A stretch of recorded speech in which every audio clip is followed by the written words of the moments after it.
This is The Whole Truth, brought to you by the Greenville County Democratic Party. From local city councils and school boards to the South Carolina legislature and the nation, we provide a clear-eyed view of the whole truth surrounding the decisions, the policies, and the politics that have a direct impact on your family, your neighbors, and you. In this episode, we have had the great pleasure of hosting Dr. Annie Andrews, a strong candidate who has announced her campaign to be elected as the U.S. Senator for South Carolina. She has provided her precious time to us over a video conference call after having just the night before joined the Greenville County Democratic Party in Greenville as guest speaker for our monthly meeting. Here are our hosts, the chair of the Greenville County Democratic Party, Stacey Mars, and the third vice chair, Charles Morris. Hey guys, thanks for being with us today. We got a couple of things that we are so very eager to talk to you about. And the first one is the special elections that will be coming up in December, in case you didn't know about it. So it seems the Republicans are dropping like flies, right, Charles? Yeah, it seems like none of them actually want to work in the State House. They want the title and the leave. Right. No, it's something like that. But the first or they do highly illegal things and then they have to leave, but never mind. Okay, I don't think that's what happened this time, but yes, that has definitely happened before. This time, though, Senator Roger Nutt, who is the state senator for District 12, he resigned on August 11th when he found out he was diagnosed with Alzheimer's, and so. In the dead of night, the Republicans decided that they were going to get Representative Bobby Cox to run in his place, and he's out of District 21. So he resigned that very same day to run for the seat. But this past week, we just found out that he is not going to run for the seat anymore. So that leaves a lot of questions, but it also leaves room for people to run for Senate 12. We need a Democrat, and also seat 21, House seat 21, because we are not sure if he is going to withdraw his resignation or not. But the filing period is open and it is closing quickly. So what I find interesting, Charles, is that Bobby Cox resigned to run for the seat and then decided that he was going to back off of that. And it makes you wonder why. What happened? It's bizarre. So he immediately resigns his House seat, declares his intentions to run. He lines up Senator Roger Nutt's endorsement, the senator who had to resign, which unfortunately his was due to an Alzheimer's diagnosis, and we hope he's doing well. And then he says, I'm just going to read his Facebook post here. After much prayer and reflection, I have decided to suspend my campaign and not file for the office. In recent weeks, unexpected work responsibilities and a demanding travel schedule have increased significantly. Well, what changed, Bobby? Weren't all those things happening anyway? It's bizarre. The whole situation is bizarre. It is very bizarre, but we probably won't get answers, but what I'm hoping we will get are candidates for Senate 12. We know that the Republicans are going to have a primary for Senate 12 in Lee Bright, who is a former senator, and Hope Blackley, who is an ex-Spartanburg County clerk, are going to run. I'm sure others are probably expected to run, but those are the two that we know of right now. However, on the Democratic side, we still need someone in that district.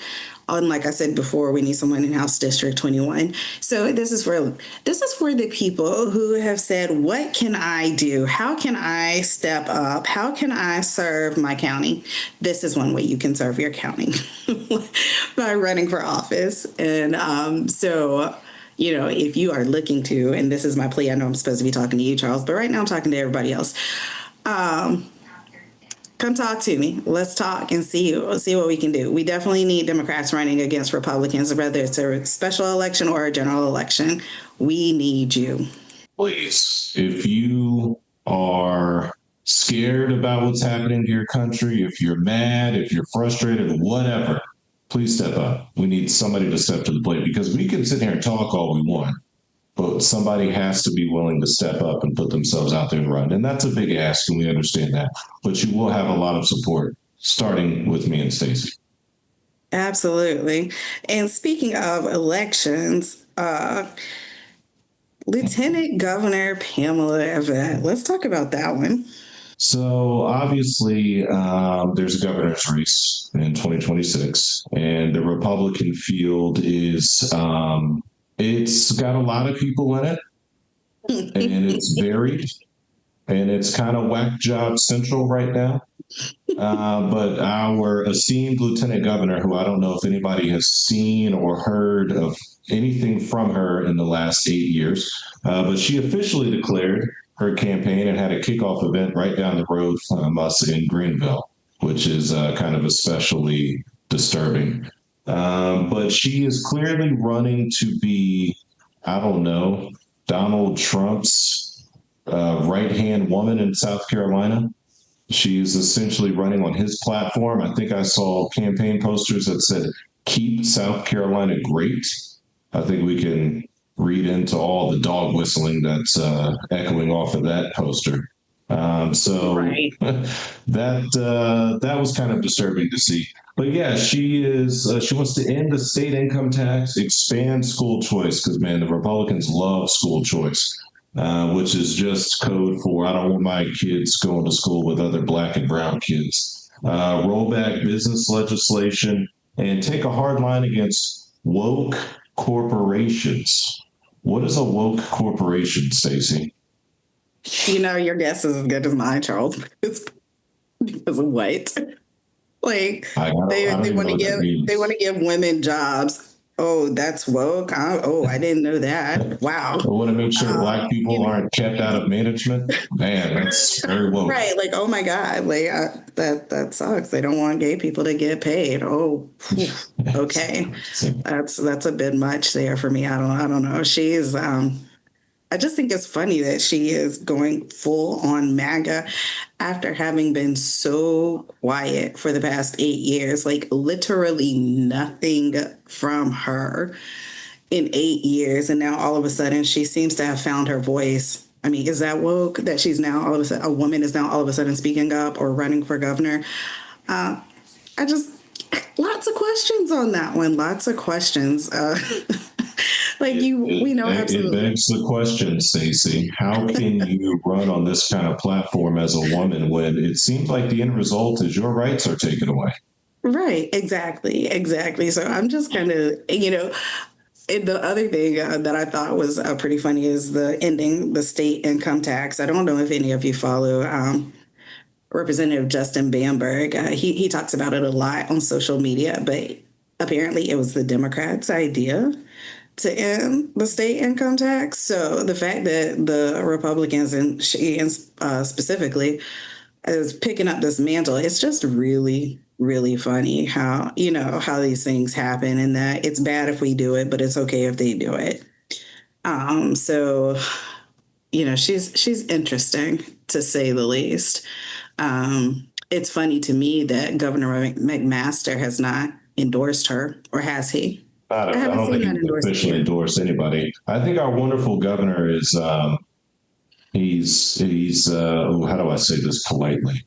He's taking his orders from the Orange Man up in Washington, and he's not going to endorse anybody until he does. He's going to wait for Trump to endorse it and decide. But I mean, that speaks volumes to me, right? Like, this was supposed to be your right-hand man for 8 years, and you don't come out to for her. Or has she just been completely ignored like Trump does the vice president? Yeah, that's also a thing, too. Like, who knows with these people? They probably don't even know themselves, if we're being honest. So, yeah, we'll see what she brings to the table. I mean, clearly, I think Nancy Mace is losing her juice because she can't get people to show up. So we'll see. Did she have any juice? Let her tell it. She did, but when you get when only 8 people show up to an event, Not so sure, Nance. Not so sure. Well, You that was know, pretty funny when she was supposed to have 100 people there, and there were 8 people. She had to cancel the event and do a private one-on-one with the people that were there. So, a private. That's what we're calling it now. You know, okay, I Nancy. wondered if it still went on. I was like, a Democrat would have just done it No, and called it what it was. exactly. So, yeah, but we'll see how if the crowds turn out for Pamela. I just don't think they have anybody that is like that has that Donald Trump personality that they're looking for. I mean, I think that's what a lot of people in South Carolina, the Republicans, are looking for, and they're just not going to get it because Alan Wilson's not going to be that. Ralph Norman, I mean, oh my God, he's not going to be that. Nancy Mace is probably as close as it comes, but I think she almost crosses the line. Like you can almost say she's, I don't want to say crazier, but wilder.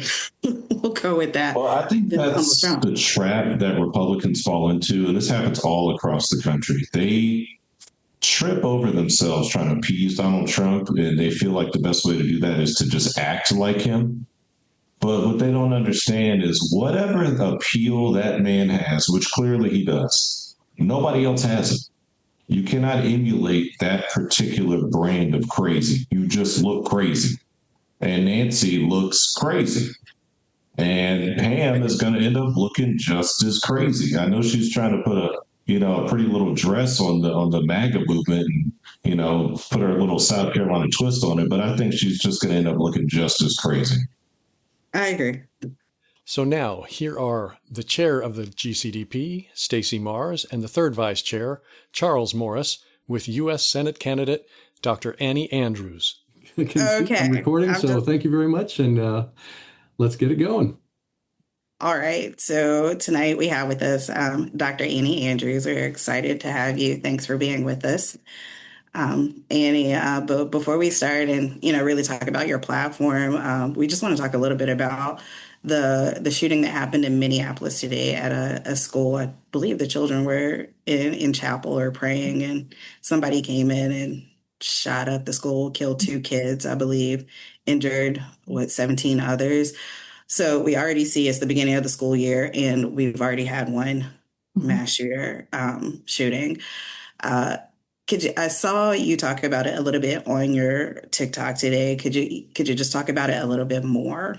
Yeah. Thank you so much for having me. I mean, I had a busy past couple of days. I was in the upstate. We were all together earlier this week, and I've been missing my kids a lot. And then I woke up to the news of this shooting, which, as someone who in the past has been a very active gun violence prevention advocate and gun violence prevention researcher, I'm not surprised to see these headlines, because until we change the gun laws in this country, we're not going to change the headlines. And, this is a tragedy like every child who is shot and killed in this country. Gun violence is the leading cause of death for children in the United States, the leading cause of death for children in South Carolina. And what frustrates me so deeply is we know what the solutions are. It's not a matter of not understanding what laws need to be passed, nor is it a matter of not having enough Americans who want these laws passed. The majority of Americans want common sense gun laws passed, like universal background checks, secure storage laws, red flag laws. The only place we don't have the moral courage to pass these laws is in Washington, D.C., because of career corrupt politicians like Lindsey Graham, who care more about keeping the NRA happy than they care about keeping American children alive. The 2 kids who were shot today were 10 years old and 8 years old, as I understand it, which are the exact ages of 2 of my 3 children. And so it's gut-wrenching. As an American parent, it is heartbreaking, devastating, maddening, frustrating, and motivating. I mean, our kids deserve so much better. Y'all heard me speak earlier this week. You know why I'm in this fight. I'm in this fight for America's children and South Carolina's children. And this is just one of the many ways in which elected officials like Lindsey Graham continue to fail our kids. Amen. Dr. Andrews, it is certainly disheartening that this continues to be a uniquely American problem, right? Yes. What based on your experience as a pediatrician, what has inspired you to run for the U.S. I Senate? mean, I boil it down to two things. It's my role as a mother to my own three kids that motivated me to be braver and bolder in my quest to build the future that they deserve and every child in this country deserves. But working every day in a children's hospital is also incredibly motivating to get a seat at the table where decisions are made, decisions that impact South Carolina's kids and families. You know, when you work at a children's hospital, you take care of kids who don't know where their next meal is coming from, kids in mental health crises who can't access mental health resources in their community, kids whose parents can't afford their prescription drugs like their insulin or their asthma inhalers, kids who spend the night in their hospital rooms alone because parents are working multiple jobs, including a third shift job, just to pay the bills at the end of the month. And then, of course, it's the children I've cared for who have been shot. So seeing that every day motivated me to find solutions. And I spent time in Columbia. I realized not enough folks were fighting for kids. Similarly, paid attention to how South Carolina's congressional delegation, minus Jim Clyburn, continue to fail South Carolina's kids. Realize that if we want to get these policies passed that benefit America's kids and families, we've got to get involved in politics. So that's what pushed me into politics, because I realized I can have all the answers as a pediatrician and a researcher, but until we elect the right people, until we engage in the political process, we're never going to elect the right people, and our policies are going to stay on the desks of Congress people like Nancy Mace and senators like Lindsey Graham, who frankly don't give a damn.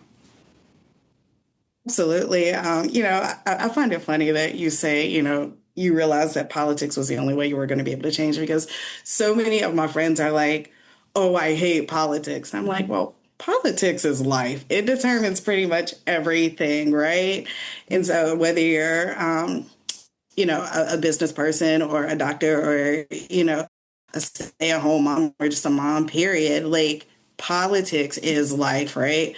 So can you tell us a little bit about how, as a mother, your experience as a mother, how that informs your approach to policymaking? I know we've talked about it, how as a pediatrician it has informed your approach, but can you talk about it like just from a very personal standpoint as a mother? Yeah, I mean, it really changed my strategy and my bravery more than anything, because, I have my entire life identified as an introvert, a rule follower. I'm not a joiner. I don't like to walk into rooms full of people I don't know. That makes me uncomfortable. And yet I shed all of these insecurities to become a political candidate because my children expect a brighter future. They deserve a brighter future. And as a mom, I'm just willing to do so much more than I ever was before I became a mom. I don't think you have to be a parent to care and to engage effectively in politics. But for me, knowing my background, my personality, I never would have been brave enough to do this or motivated to do this or have this like internal drive and passion to do this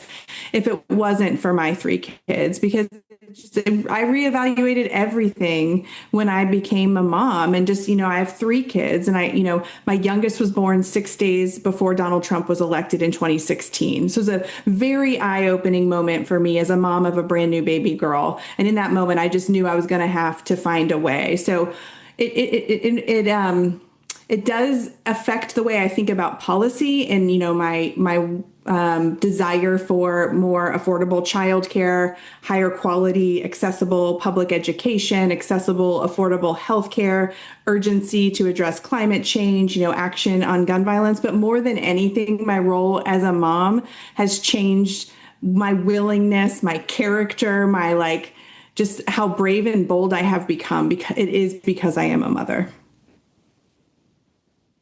So just Dr. Andrews, I'm it's sorry, funny to hear you. Charles, can I ask her just one question? Because I thought that was interesting that you said that you had a lot of insecurities before you decided to run or in deciding to run. What would your advice or encouragement be to people who are insecure about it, who are scared to do it? Because we're living in some times right now where we are absolutely going to have to step out of our comfort zones. So what would your advice or encouragement be to those people who have it in the back of their minds, but they're a little scared to do it?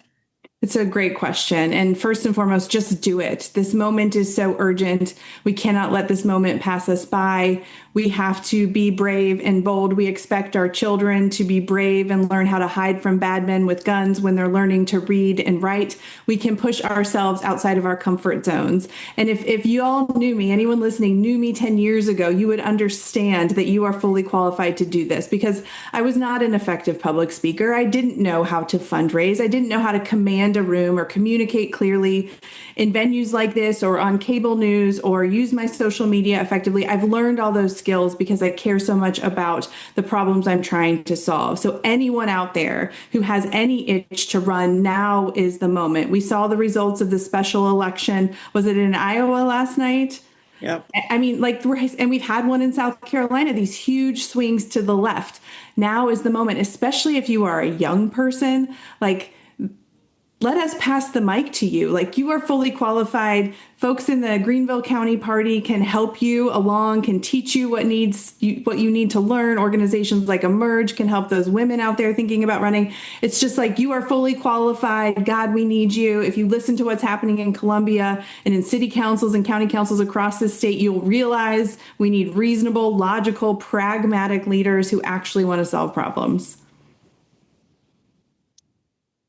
Stacey was reading my mind there. Dr. Andrews, it's interesting to hear you speak about these insecurities, because you walked into that room last night filled with hundreds of people who were there to see you, quite frankly, and you stood up and gave a very well-received message that was very positive and very hopeful. And you actually got a standing ovation, which was very cool to see. How do you plan to stand out in this field of Democratic candidates, win the primary, and take the fight directly to Lindsey Graham, when, quite frankly, we have an atmosphere in politics now where it seems like memes and trolling is more important than policy? Yeah, you're exactly right. And we have some of the worst of those in South Carolina who are more focused on posting memes on social media and, attacking vulnerable populations, getting on cable news, than they are on actually delivering for South Carolina.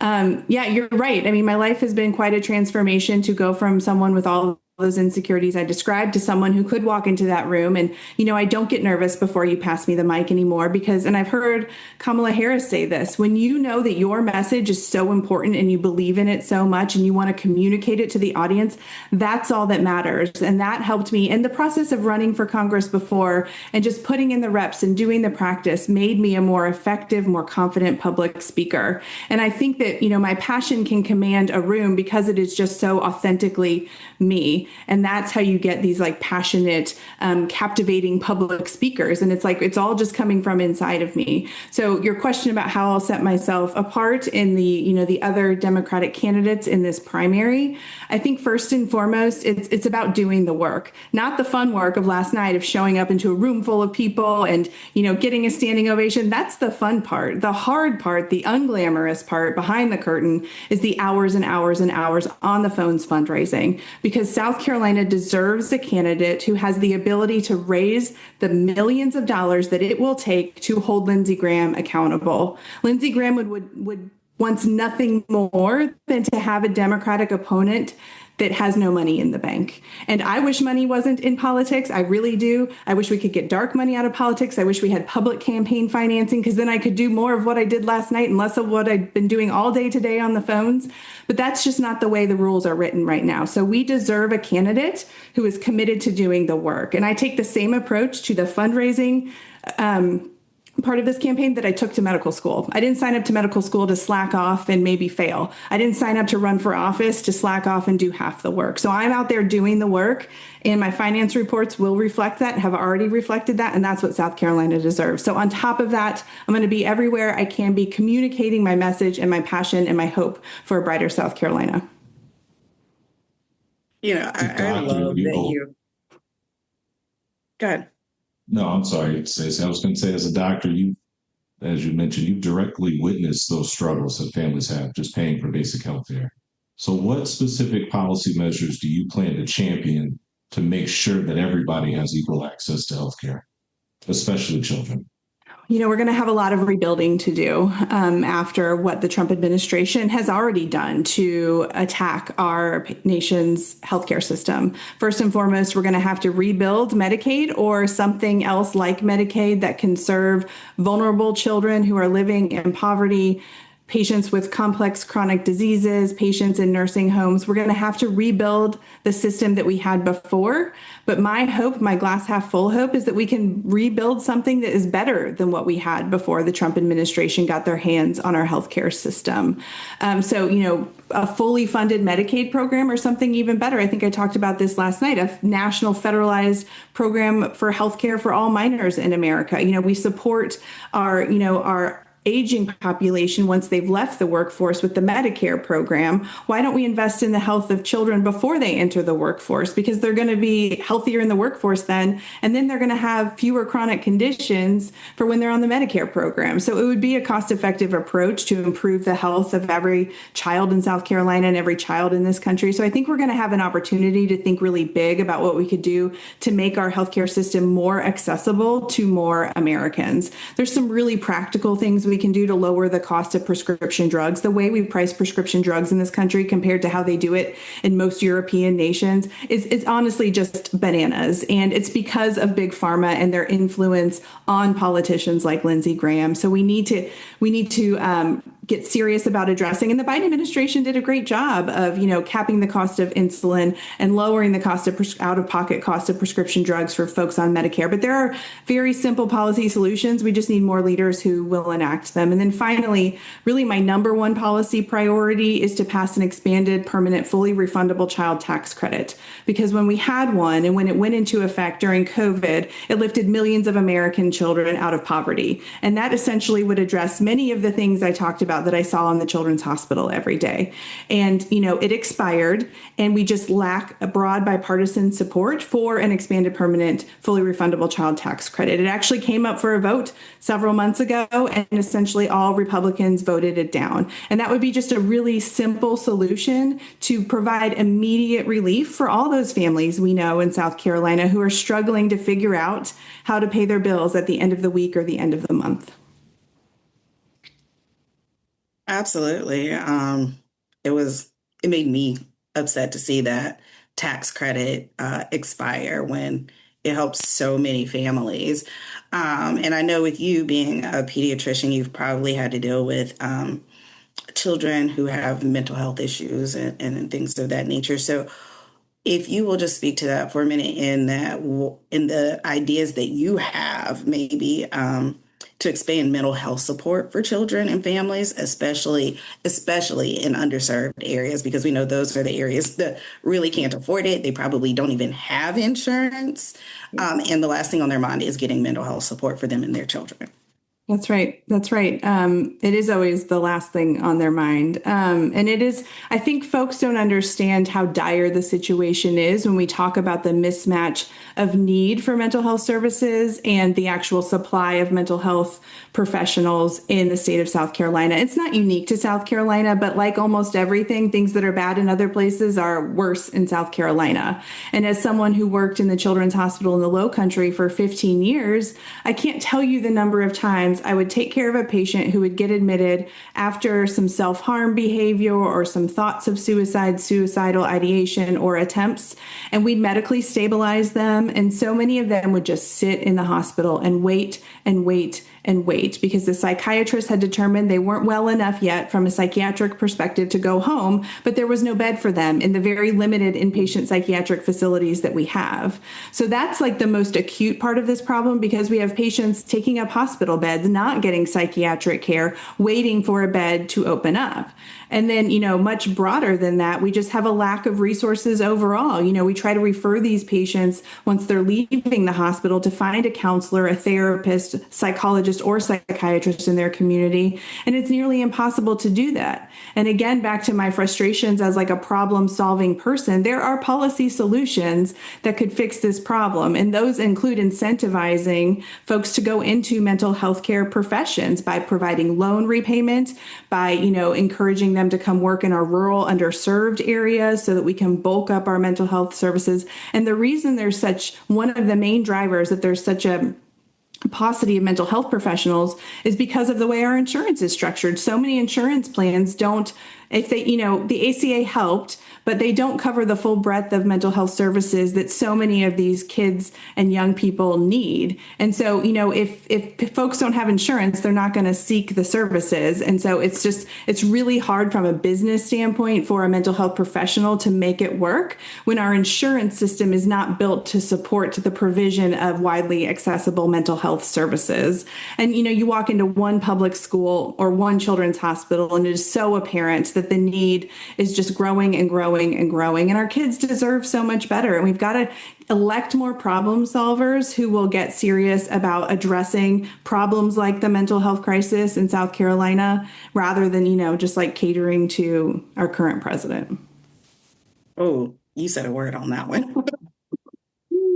So it's not really about reinventing the wheel. It's about really fixing what we already have in place and making that better, rather than trying to go into left field and come up with something that may or may not work. That's right. That's right. We know the answers to so many of these problems. We're just in South Carolina stuck in this Republican supermajority environment where they continue to point fingers at all of our problems. Like, I don't understand why we need a Doge committee when they're in charge, like they're doging themselves. Like, make it make sense. Right. Like, like all the problems we have in public education and healthcare access, in poverty and gun violence, like we need to blame the people who are making up the laws. And it is Republicans. Yeah. They are the ones holding us back. And I don't know how they have the audacity to look into the camera or to talk to an audience during election season and pretend like they're offering solutions. Like, these are your problems. Like, right. You have the power to fix them. Just go fix them. Right. They talk about small government, but yet they create more red tape, more bureaucracy, and then more craziness. So, yeah, right. Absolutely. Yeah, there's big, we investigated ourselves and found nothing wrong energy when it comes to that. You mentioned underfunded services for mental health. I think it's clear we have the same issue in education, particularly in rural areas. What policies will you support to improve education, not just in South Carolina, but across the country?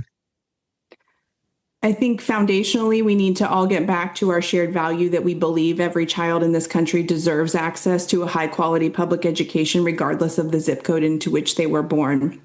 I think we have to say Ellen Weaver is a disaster as our state superintendent, and also vouchers are a scheme to funnel public money into the hands of private school owners and private school administrators. The last thing we need to be doing is funneling our public tax dollars away from our public schools, many of which need far more funding, into private schools. And, the amount that these vouchers would cover would never allow a family who's actually struggling to make ends meet enroll in a private school, because the amount of money that these vouchers offer won't cover the tuition. So, I'm a daughter of a teacher. I am a proud parent of 3 South Carolina public school students. And I remember when I was running for Congress in 2022, there were not an infrequent number of events where I would walk in and either the catering staff or the bar staff would be teachers working their second job. And that is an indictment on what this state and what this country values, because you have to follow the money. And if we're not willing to invest appropriately in our public education system, then that means we don't give a damn about our kids. And so we need fully funded public education. We need to raise teacher pay. We need to stop this voucher scheme nonsense that, our Senator Tim Scott is like a lead cheerleader for. And we need to get the culture wars out of the classroom. We need to let teachers do their job that they were trained to do. So you mentioned the culture wars. How do you convey the message of not just policy, but the fact that Republicans created this mess, and take that to Lindsey Graham and not get off track with, like we talked about, the constant toxicity of the current political environment? I mean, it's not an easy task that we ask any candidate to do. The Republicans are really good about trying to control the narrative, define who we are as a party, define, what we prioritize. And far too often as a party and as, as elected Democrats and Democrats running for office, we catch ourselves on defense. And I think I did a little bit of this in my last campaign, when Nancy Mace, proud bigot and transphobe, attacked me recurrently as a child abuser for supporting gender affirming care in youth. Every moment I spent defending that position that I have as a child healthcare professional and a parent and a human being with empathy was a moment that worked well for her politically. So as Democrats, we have to be smarter about avoiding that culture war conversation, because people in South Carolina have real problems and they need us to be talking about solutions to those problems. But we also have to somehow achieve this balance of reminding people how terrible Lindsey Graham is and why he doesn't deserve yet another term in the U.S. Senate, but bringing that message of hope and optimism. So it's not an easy balance. And I find myself reflecting after I've given a talk, did I spend too much time talking about how Lindsey Graham is so bad? Did I spend enough time talking about what I will do proactively when I'm elected? And, I'm learning as I go. I'm not a career politician. This is my second time, but I'm far from a pro, and I'm learning to find that balance. I do recognize that most folks in South Carolina know Lindsey Graham is bad, so I probably can spend less time talking about that and more talking about my hope for a better South Carolina. Yeah, I feel like you struck the right note last night. If last night was any indication of, people want hope. Like, we have been stuck in this endless cycle of really fear, I guess, and not knowing what's going to happen. I would say from day to day, but from hour to hour, really, if you will. And so, I think you're right on track. You got a great message of hope, and I can appreciate that. But with that being said, and you deciding not to fall into the cultural war trap, and also not taking PAC money, which I think is something that a lot of candidates are starting not to do anymore. How does that independence kind of shape the way you decide what legislation you're going to support, and how will you engage with your constituents post-election, since they are really the ones funding your campaign? Yeah. I got a really similar question when I was at the Sumter County Party meeting a week or so ago. I think to get at the root of so many of our problems in politics, we have to get out at the root of corruption. Why Lindsey Graham gutted Medicaid is so he could keep his billionaire and corporate donors happy. So corruption is at the root of everything they're doing that's harming South Carolinians. And there are some systemic ways to change the system so it tolerates less corruption. And one of those things is getting, corporate PAC money out of politics. It's ending Citizens United, which we'll never be able to do if Democrats don't figure out how to win more elections.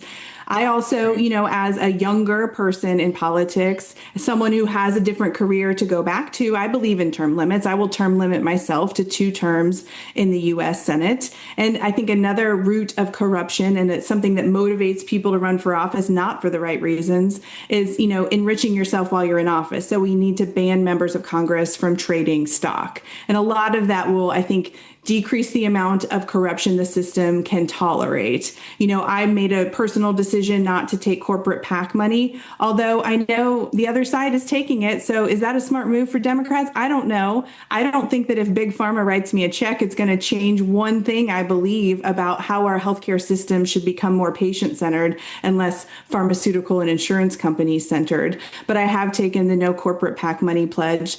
The other amazing thing about being a Democrat in a red state is there's no one in Washington, D.C. telling me what to say right now. I'm running a campaign based on why I'm running, my own personal values and priorities. And I hope that comes through in any audience I'm talking to. And that won't change because I'm not in this to become some career politician. I think I said this last night, being a pediatrician is probably there's probably a much higher job satisfaction rate in pediatrics than there is in working in the U.S. Senate, although both you're dealing with children and tantrums and immature people. But, I will maintain, I will be up there to fight for South Carolina, no matter who it pisses off, no matter who it makes happy. I will work with anyone who will work with me to better the lives of South Carolinians. And because I'm not on this to build this career trajectory for myself, I'm going to take stands that might make me unpopular, that might create enemies for me. But if it's for the betterment of South Carolina, that's what I'm up there to do. Like you just said, y'all are the ones who are going to pay my salaries. The talking to people like we did last night, that's the fun part. The fun part is not the committee hearings in Washington, D.C. The fun part, I don't want to be a senator anymore. Absolutely. I think Lindsey Graham said that he didn't need to hold town halls because he knew what we wanted, or he was going to serve Trump. I think he said that last night. And so I think it would be a breath of fresh air, really, for all South Carolinians if we actually had a senator that actually cared about what we had to say and how we're feeling and how the times change. I think William Timmons said the same thing because he was like, well, I got voted back in, so clearly I know what they want, as if people can't change their minds. So...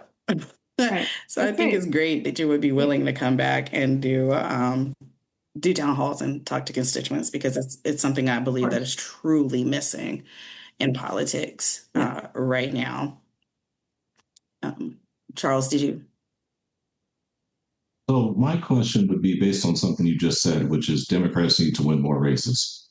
What is your opinion on kind of the inconsistent Democratic messaging across the country? And what do you feel like is the best way for the Democratic Party as a whole to move forward and seize on the clear momentum of winning all these special elections, right? Like you mentioned the state Senate seat in Iowa, where there was a 20% swing in that district and broke the supermajority that the GOP held in that state. What do you feel like is the best way for the party as a whole to move forward? And how does that influence your platform and your own messaging in this race? That's a great question. I think it's a lot of things. I think we need party leadership and, DC consultants who will listen a little more and talk a little less. Democrats upsetting and having upset victories. We need to pay attention and see what happened. How did that work? What's unique about this candidate? What was this candidate's strength? How did they message? Where did they message? I think, just like the other party, sometimes we have leadership that isn't willing to pass the baton and isn't willing to, I face the same thing in academic medicine. It's once you're in that leadership position, you really don't want to give it up. And so you're not really lifting as you climb, and you're not passing the mic or the baton when we have we have a deep, deep bench across this country of young Democratic leaders.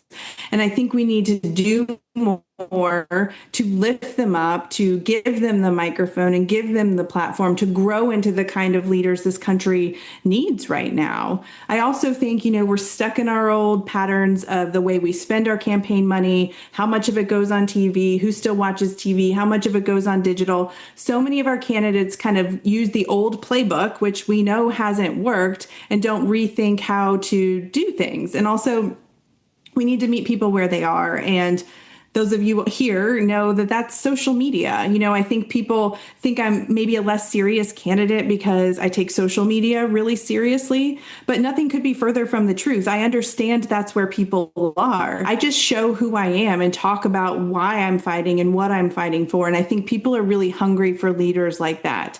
So we have to meet people where they are. The Democrats as a whole need to get better and be more nimble and more creative and more authentic on social media. We need to go to parts of the country, specifically parts of South Carolina, where voters feel abandoned and disaffected because no one's knocked on their door in a really long time. And we need to show up and we need to tell them who we are as Democrats and what we'll fight for. We need to be proud of who we are. And I touched on this last night. I am a really proud Democrat because of what we stand for, who we fight for, and what we fight for. But we're losing the PR war and the messaging war. And so we've got to bring more voices into leadership positions to figure that out, because we'll never be able to help people if we don't win elections. Yeah, I see that you've made your message really digestible for young people. It's not the over the top, like you said, in a suit and blazer, giving a long speech. You're doing what, these 30 seconds to a minute TikToks, that kind of thing. Mhm. And, really trying to find a way to identify with the younger crowd. Mhm. And so I think the other thing that you mentioned that I appreciated was that you still get in front of people, though.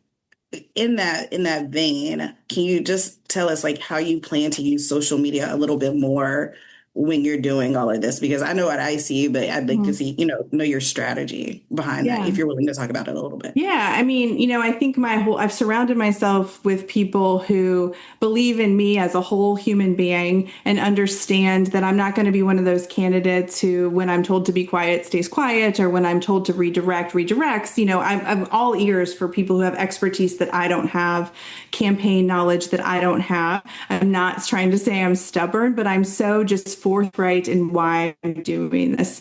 And so I think the social media piece will always be a really important part of this campaign, because it's how, honestly, like my Instagram is how we got that many butts in seats last night.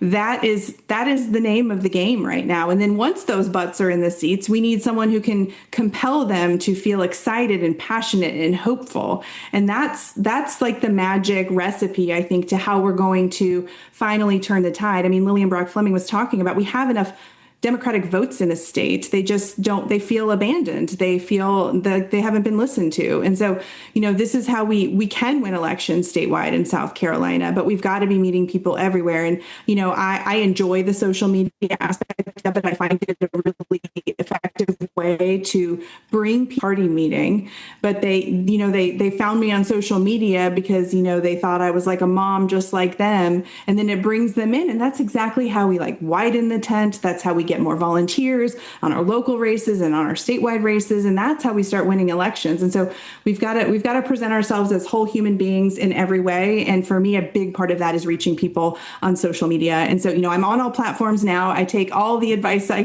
can on TikTok because I'm newer to that platform. Instagram is like a really safe space for like a middle-aged mom, suburban mom like me. But I'm pushing myself again outside of my boundaries to get better on TikTok. But I'm going to stay really active. I've created some really great communities on there. And that goes back to my days as a Moms Demand Action volunteer. So I enjoy that part of it. Like you said, though, Stacey, like I'm still going to be crisscrossing this state and be everywhere I humanly possibly can as a working mom of 3 kids. But, I hope folks see me out there putting miles on my car, getting to every corner of this state. And you're just going to see more of that as we get closer and closer to the June primary election. Dr. Andrews, it is certainly refreshing to have candidates who are, like you say, willing to meet people where they are, which in my generation is on social media, and letting go of that old playbook of ignoring younger voters. And one thing you mentioned just now was widening the tent. The Democratic Party is traditionally the big tent party, the People's Party, the party of working families. And right now, the biggest issue among working families is the economy. So how would you address economic disparities that affect working families, like skyrocketing housing costs, skyrocketing childcare costs, food costs? Everything just seems to cost more, and people are struggling more and more every day. Yeah, the pinch is getting stronger every day for families, not just living, in true poverty, but families in, those working class middle families. It's wages have not kept up with the rising prices. And now with the economic uncertainty and instability we have, because we've got a bunch of children running our federal government right now, it's made so many things worse. I've talked to so many folks who work for big national companies, but live here in South Carolina, and they're, suffering from layoffs because, folks who manufacture things, they get all those parts from overseas, and the tariffs are making these companies, reevaluate how many things they can build this year. And that, of course, affects how many people they can employ. So we really need serious people in the room when it comes to developing and, integrating economic policy that works for working families. And you highlighted all the things that cost families money. It's housing. We need more affordable housing. You all are in Greenville. I live down here in the Low Country where we've seen explosive growth.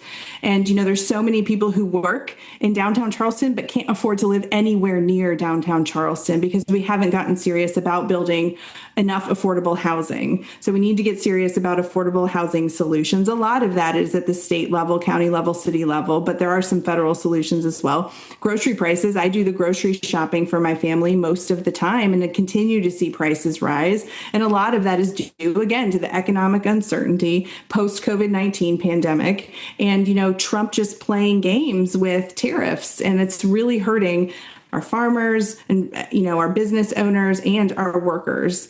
And then childcare costs. There are really clear policy solutions to making childcare more accessible and affordable. But right now, running a childcare business is not a business that makes money. It's not profitable. So we don't have enough childcare centers in the state because it's really hard to make ends meet if that is your business. And there's ways that the federal and state government can subsidize childcare. There's ways that like Medicaid could subsidize childcare. We could treat childcare like we treat kindergarten through 8th grade and just make it universal. But, working families, it's so hard for moms to go back to work because their childcare costs more than their paycheck. So why would you go back to work? South Carolina cannot continue on this trajectory because we need people in the workforce. We need a tax base. We need families to be able to go back to work, but they'll never be able to do that if we don't get serious about addressing the childcare crisis. And it's yet another example of something where we know the answers. We just don't have enough leaders who care enough because we don't have enough moms in office. We don't have enough, folks who come from working family, middle class backgrounds in office. Because to them, this is all just a game with their billionaire buddies. That's the truth. That is so the truth. And we are coming to the end of our time. We told you we wouldn't keep you too long. But before you go, tell people how they can get involved with your campaign. Yes, thank you so much. So go to drannieandrews.com and you can read a little bit more about me. We'll be expanding our website as we move forward in this election cycle with our, full policy platform, et cetera. So go back to the website to check that out as things evolve. But on the website, you can make donations because, Lindsey Graham has $15 million in the bank. And if we want to run a real effective campaign that includes that ground operation in every county in this state and the paid media, so I'm on TV defining who I am, not letting Lindsey Graham define who I am, then I need donations, and every dollar counts. So even if it's like a $5 monthly recurring donation, that is incredibly helpful to our campaign. Also on the website, you can sign up to be in our volunteer database. And we're starting to engage our volunteers more because they are eager to come out and help. We're 15 months from the general election and, 10 months from the primary. So I don't need folks knocking doors for me right now. But we talked about this last night. We do need folks knocking doors for Lillian Brock Fleming and Catherine Harvey and Tina Belgi and others who are running. So we're going to redirect some of our volunteers to some of these local races. So sign up on our website and we will tell you where folks across the state need you. And we're also going to be using our volunteers to work on some voter registration efforts, because back to what we were talking about before, there's enough voters in this state to kick Lindsey Graham out of the Senate. We just need to get them engaged. We need to get them registered, and then we need to get them to the polls on election day. So lots of ways you can help. Follow me along on social media, share my content so that folks in your network see it who might not already be following along. And this can be a hopeful 15 months. It can be a hopeful 10 months until the primary, a hopeful 15 months until the general, if we all work on this together. And what would bring us more joy than to make the next 15 months of Lindsey Graham's life pretty miserable? I'm looking forward to it. Absolutely. I'd love to make him miserable. Well, thank you so much for being with us, Dr. Andrews. We really appreciate it. It's been a great conversation. Charles, I've enjoyed it. I can't speak for Charles, but I have. So. Well, I can say as a county party officer, we certainly appreciate how much you have talked about the importance of local races. That is huge. So thank you. And thank you for joining us. Well, thank you so much for having me. I really enjoyed the conversation, and let's do it again some other time on the trail. Absolutely. We'd love to. So much. Thank you. Thank you. The Greenville County Democratic Party appreciates your time listening and or watching. Please join us at future events. You can find out about them at multiple locations, including the GCDP website, greenvilledemocrats.com, and browse the events calendar. Or you can find us on multiple social media platforms shown here. Thanks again for listening. Now let's get out there and do what we can to rebuild our government into one that serves all of us.